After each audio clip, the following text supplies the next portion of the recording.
من نجينا شو ده ودالي كنا كمية ما كاكوتي ما كاكسنين بكابوتا ودا كنا آمين الناس ما تعمل توك وكاش آمين الناس ما توكاشينز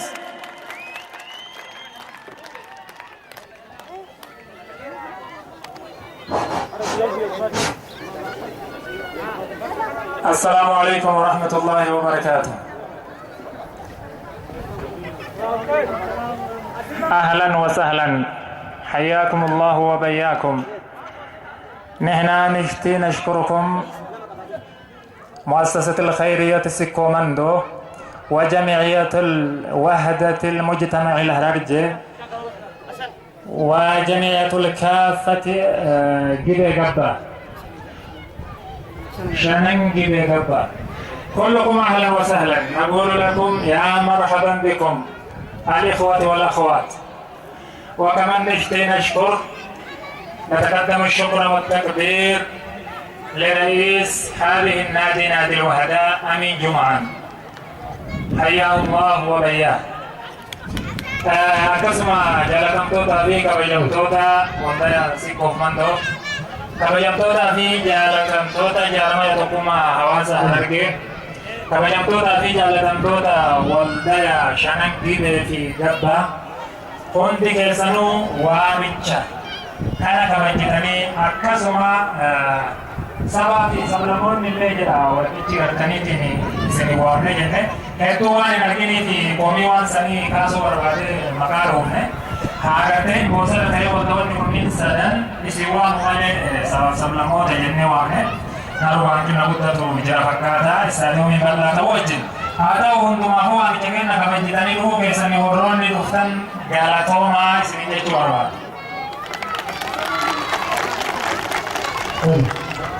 Ittihan suudhaan akkuma beekamu nuti galtanii wanti guyyaa irraa kana ayyaana kana godhuu nu barbaachiseetiin jedhe tokko galtaniitiin haala biyya keessatti yeroo ammaa kana adeemamaa jiru wal nama hin gaafachiisuu jechuudha.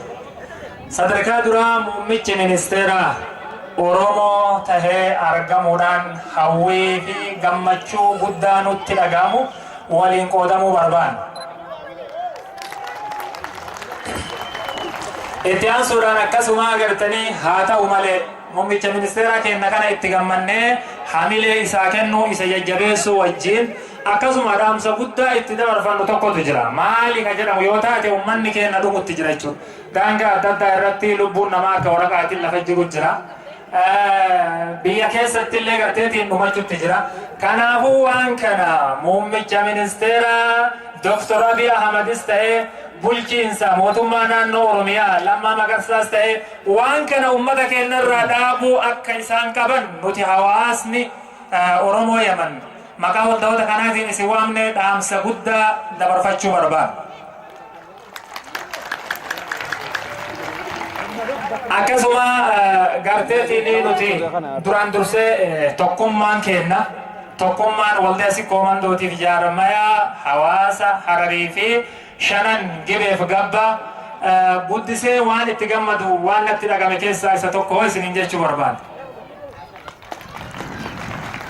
Akkasuma gaagarteetiin sagantaan keenya ka tokkoffaa isa kana yoo ta'u kalammata waa'ee dhimma as keessatti jirruu ta'a. Inni illee gartee sagantaa isaa eeggatee wal duraa duubaan kan itti fufu ta'a.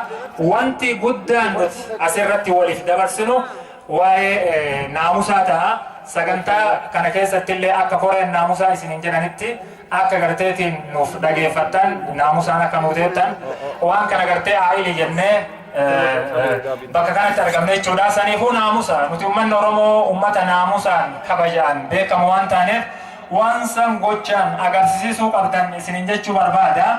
Dhumarratti gartaniitiin gaagartee obboleewwan kiyya waan eeggachuu jiraniif hedduurra dheerachuu hin barbaanne.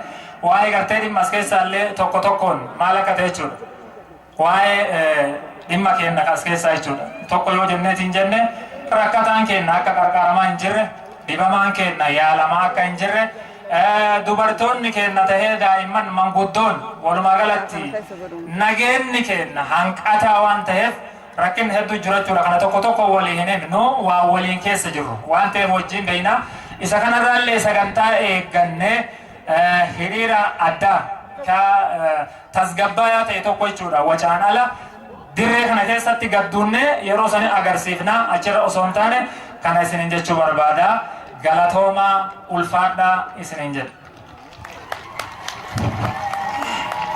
السلام عليكم ورحمة الله وبركاته. جرتو كيرو يوم المقالة سنة نجرتو بقتوني أواصل رموي من نجرتو جراد عمله هند دورا ومتر سنين جشو برباد ولا هو تصدق كله قال تفتشون بربادا ولا تكوما جرمايا حررجة ولا تكوف مندو ولا شننجي بيفي قبا يمن kopi seni bakakanat wamicha kahakan sini golani gero isani arsa golani wakan kopi seni bakakanat walit kabu ke isani tu isan kale te facum berbada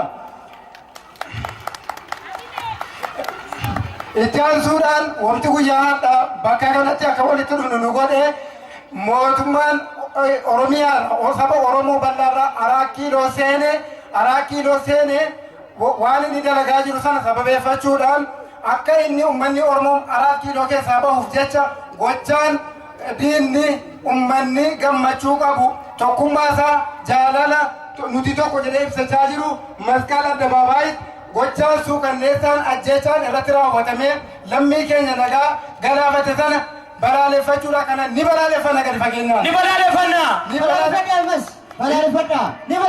Isa kanaaf inni kun akka qabxii tokkotti ta'ee wanti godhameef kun Oromoon waan guddaa dalaguuf deemaa bakka kana dhabamsiisuu qabna waan jedhuudhaaf wanti kun irratti dalagame. Isa kana gadi fageenyaan ni balaaleffanna. Itti aansuudhaan waan guyyoota 100 kana keessatti mootummaa nama aangoo harkaa qabu dalagee kanaaf gammachuu guddaa itti qabna akkuma kanaan akka itti fufu barbaanna.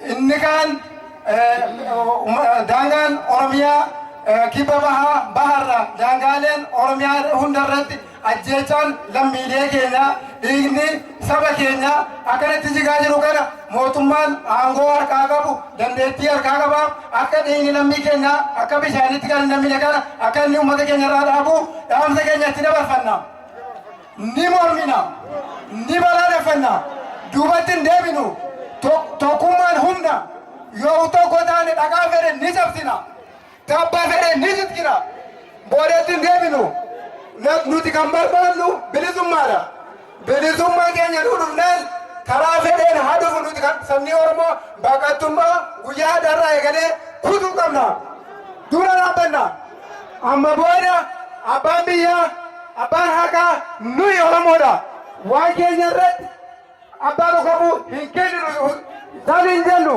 daangaa keenya Oromiyaa hunda irratti wachaa godhamaa hunda kana hunda balaaleffachuudhaan dura dhaabbanna nuti baqattoonni hawaasa Oromoo Yaman baqattummaa keessa teenyee uummata kan keenya dhumaa jiru biyya kan keenya dhiiga keenya waan taaneef gochaa kana balaaleffachuudhaaf guyyaa har'aa Yaman magaalaa sanaatti biyya heerri guutuu keessa jirutti waan kana qopheessinee bakka kanatti argamne kanaaf addunyaan nu argitee Oromoonni biyya addunyaarra faca'ee jiru hundumtuu waan kana argee nurraa amlee fudhatee akka inni itti fufuu barbaanna galatoomaa ulfaadhaa isinii jira. Hamile kanabi. Hamile. Bismillahirrahmanirrahim. Alhamdulillahirabbil alamin. Obboleeyyan keenya duraan dursee rabbiin keenya haa galatoomu. Itti aansinee waldayoonni waamicha isiniif godhee asitti isin affeere waldayaa shanan gibee akkasumas jaarmee tokkummaa hawaasaa argee waldayaan si koomandoo duraan dursee galatoomachuun barbaadaa jechuudha. Itti aansee baqattoonni Oromoo Yaman magaalaa sanaa keessa jirtanii akkasitti argamtan أنا في نادي الوحدة. أيوه. نادي الوحدة أعرف ما عرفتش نادي الوحدة حق حتى. أنا تعرف ويا كرا وني أصير تولدت نقابة سكتا هذا كم أوبريشن خان نتاسسه وأنا ما كيس أكمل وأنا ما تبغى جمعتو كامنا كلا بياتين كنت كامنا جاي تبغى سباوجي جمعتو كامنو gochaalee muummichi ministeeraa obboleessi keenya Abiy